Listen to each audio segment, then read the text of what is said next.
IMF এর prescription অনুযায়ী খোলা বাজার আর ব্যাংকিং রেট এক করতেই এক ধাপে ডলারের দাম বাড়ানো হয়েছে ৬০ টাকা।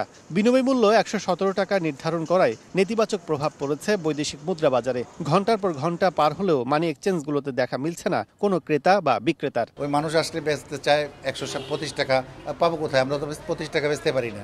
এভাবে আতঙ্কিত থাকলে বাজার আরো বাড়তে পারে। না, ডলারের কাছে ডলার আছে, রেট বাড়ায় দেন, ডলার আছে। খোলা বাজারে অনেক জায়গায় ঘোরাঘুরি করে দেখলাম, কেউ বললো না ডলার, কেউ চায়ও না, কেউ ব্যস্তও পারেনি। মানি এক্সচেঞ্জ হাউজে ডলার রেট ১১৮ টাকা ৫০ পয়সা বেঁধে দেওয়া হলেও বিক্রি হচ্ছে প্রায় ১২০ টাকায়। অন্যদিকে এলসিতেও গুনতে হবে বাড়তি টাকা। ব্যাংকাররা বলছেন, দাম কম বা বেশি যাই হোক, অতিরিক্ত দামের বোঝা টানতে হবে ভোক্তাকেই। ইম্পোর্টের যে ডিউটি ছিল, কাস্টমস ডিউটি, সেখানে কিন্তু ১১০ টাকার উপর তারা একদিন ডিউটিটা পেমেন্ট করতো। এখন কিন্তু ১১৭ টাকার উপর পেমেন্ট করতে হবে। অর্থাৎ ডিউটি কিন্তু বেড়েছে। এই কারণে কিন্তু যারা আলটিমেট কনজিউমার, তারা কিন্তু এডিশনাল পেমেন্ট করতে হবে। শীর্ষের অনুভূতি থেকে মুক্তি দেয় মাত্র ৩০ সেকেন্ডে পেপসোডেন্ট সেনসিটিভ এক্সপার্ট।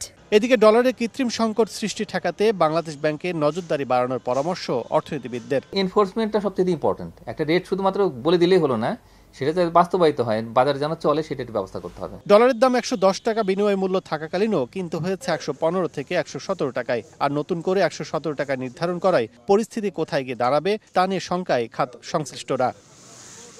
কাজল আব্দুল্লাহ, সময় সংবাদ, ঢাকা।